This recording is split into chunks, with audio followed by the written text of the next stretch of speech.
हम लोग बच्चों की आवाज उठा सके। सब लोग आके घसीट के लेके जा रहे हैं।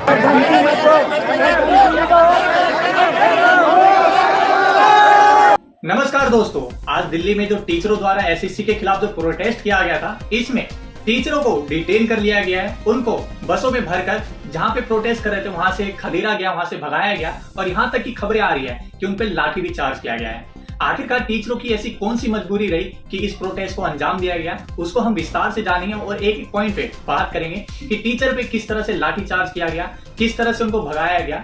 हम एक तरफ कहते हैं कि जो हमारा देश है गुरुओं का देश है, लेकिन वहीं गुरु जब इस प्रोटेस्ट को बड़े शांतिपूर्वक से कर रहे थे, इसी दौरान वहां के पुलिस कर्मियों ने, जहां तक ये खबरें आ रही है कि वहां पे जो प्रोटेस्ट करने जो टीचर पहुंचे थे, हर स्टेट के हर जगह के टीचर वहां पहुंचे थे अपनी उपस्थिति दर्ज करवाने। पेपर को लेकर जो चीजें हुई हैं उसको प्रोटेस्ट के थ्रू बताने आए थे, लेकिन यहाँ पे उनको भगाया गया, खदेड़ा गया और बस में भरकर वहां से ले जाया गया। और उनमें एक जो आपकी बहुत फेमस मैम है, जो नीतू मैम है, उनको भी गिरफ्तार किया गया। वैसे तो बहुत सारे टीचर हैं, मेरे को नाम नहीं याद है, लेकिन नीतू मैम से साथ साथ और भी बहुत सारे टीचर को डिटेन किया गया, वहां से ले जाया गया। कई वीडियो सोशल मीडिया पे आई और सोशल मीडिया पे ट्रेंड करने लग गया एसएससी प्रोटेस्ट। तो क्या है पूरा मामला, उसके बारे में हम विस्तार से जानेंगे।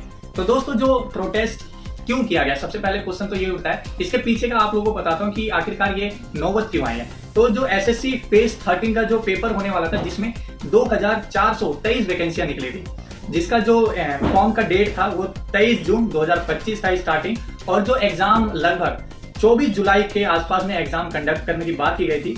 दोस्तों, इस एग्जाम को जो कंडक्ट करवाने वाली जो कंपनी थी वो थी आपकी एडीक्यू, जिसने ये पूरा एग्जाम करवाने का ठेका लिया था। दोस्तों, जो ये एडीक्यू जो संस्था है जो इस एग्जाम को कंडक्ट कराने वाली थी, जैसे ये एग्जाम कंडक्ट करवाया, पहला ही एग्जाम जो इनका पड़ा उसमें कई सारे सेंटर पे एग्जाम बंद करवाया गया। मतलब कुछ एग्जाम सेंटर पे कंप्यूटर काम नहीं करे, माउस काम नहीं करेगा, तो मतलब उस एग्जाम सेंटर जो वहां का सेंटर था, उन्होंने उस एग्जाम को रद्द कर दिया, यानी कैंसिल कर दिया। एक पहला मामला आया पहले पेपर में, ऐसे बहुत सारे मामले बढ़ते ही चले गए। सब सेंटर एक एक करके मतलब इस एग्जाम को कैंसिल करवाते गए। जो आपका एसएससी फेज 13 का एग्जाम था, जिसमें वैकेंसी 2423 निकली थी, उसमें जो एडीक्यू जो कंपनी है उसने ठेका लिया था, और ठेका कोई आम कॉन्ट्रैक्ट नहीं था। दोस्तों, इससे पहले जो ये ठेका मिला हुआ था वो आपका टीसीएस को मिला था, यानी टाटा कंसल्टेंसी सर्विस, जो कि हर साल एग्जाम कंडक्ट करवाया था। और जिसको नहीं पता कि ये जब भी एसएससी कोई एग्जाम करवाती है तो किसी भी एग्जाम करवाने के लिए वो टेंडर निकालती है, तो इसमें आपका टीसीएस भी बैठा था, आपका एडीक्यू भी बैठा हुआ था। तो इनने बिडिंग लगाई, तो सबसे कम बिडिंग में जो कोई एडीक्यू ने 273 करोड़ रुपए में ये बिडिंग अपने नाम कर ली। वहीं टीसीएस ने इस बिडिंग को 450 करोड़ में करने का काम किया था। लेकिन जहां पे सरकार है उसको तो कम से कम जो पैसे में अगर कोई एग्जाम करवा दे तो इससे बड़ी बात क्या होगी। तो जब बिडिंग हुई तो टीसीएस और भी बहुत सारी कंपनी बैठी थी, उसमें बिडिंग में क्यूडीएक्स जीत गया और इसको कंडक्ट करवाने का ठेका मिल गया। दोस्तों, ये एग्जाम करवाने वाली संस्था है जो कि सरकारी एग्जामों को भी करवाती है, प्राइवेट को भी कराती है, लेकिन इस पे कई सारे एलिगेशन ऑलरेडी कई जगह लग चुके थे।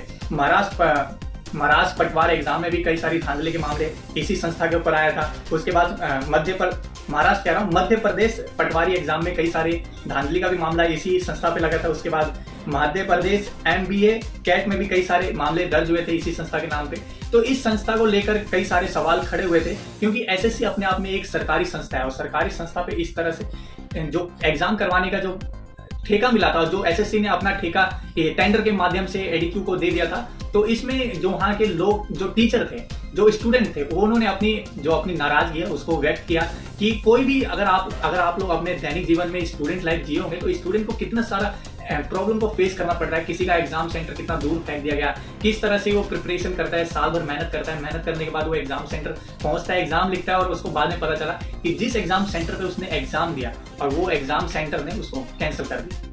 एडीक्यूटी की इसी प्रॉब्लम को देखते हुए स्टूडेंट ने टीचर का रुख किया, क्योंकि सबसे पहला गुरु जो स्टूडेंट का होता है वो टीचर ही होता है, क्योंकि उनके पास इतनी हिम्मत नहीं होती है कि वो किसी भी शिकायत को कहीं दर्ज कराए। तो स्टूडेंट ने जब अपने टीचरों को ये प्रॉब्लम बताई तो टीचर ने ठाना कि हम स्टूडेंट की जो आवाज है आगे तक पहुंचाएंगे, और इसी कड़ी में जो टीचर है उन्होंने आज प्रोटेस्ट करने का ऐलान किया था और इकट्ठे भी हुए। लेकिन पुलिस ने वहां से उसको खदेड़ा और टीचरों को, जो वहां के बड़े अधिकारी है जहाँ पे इन्होंने अपना जो प्रॉब्लम है उनको बताना था, वहां तक पहुंचने नहीं दिया गया और वहां से उनको भगा दिया गया। दोस्तों, ये बड़ा शर्म की बात है कि हम किस देश में रह रहे हैं। क्या यही टीचर अपने हाथ में लाठी, डंडे या पत्थर उठा ले? क्योंकि टीचर इतने स्वाभाविक जो शांतिपूर्व इस प्रोटेस्ट को कर रहे थे, और टीचर और जो वहाँ की जो पुलिस है, वहाँ के जो लोगों ने, जो वहाँ के अधिकारी है, उन्होंने इस तरह से खदेड़ के भगाया जैसे कोई आतंकवादी हो। मतलब अगर आपके नेता कोई प्रोटेस्ट करे तो आप उसको पूरा प्रोटोकॉल देते हैं, वहीं कोई टीचर या अध्यापक इस चीज को बड़े शांतिपूर्व से कर रहे हैं तो आप उनको करने नहीं दे रहे, वहां से भगा रहे हैं, खदेड़ रहे हैं। यानी उनको भी क्या कानून हाथ में लेना पड़ेगा। सवाल तो यही उठता है, क्या टीचरों को जो स्टूडेंट की आवाज है उसको उठाना गलत है?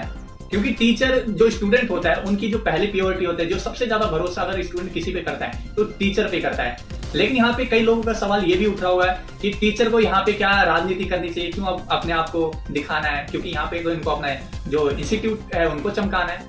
तो ऐसा कुछ भी नहीं है। हमेशा से देखा गया है जब भी बड़ी चीज मुसीबत में आती है स्टूडेंट के फेवर, स्टूडेंट के खिलाफ, तो टीचर डट के खड़ा होते हैं और खड़ा भी होना चाहिए।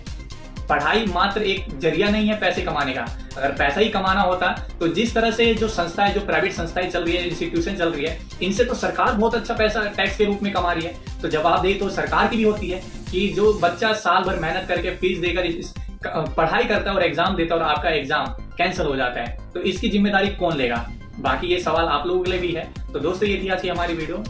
तो फिर मिलते हैं किसी नेक्स्ट वीडियो में। तो बड़े सम्मान कीजिए, छोटों को प्यार दीजिए और मेरी वीडियो देखते रहा करें। टेक केयर, बाय बाय, जय।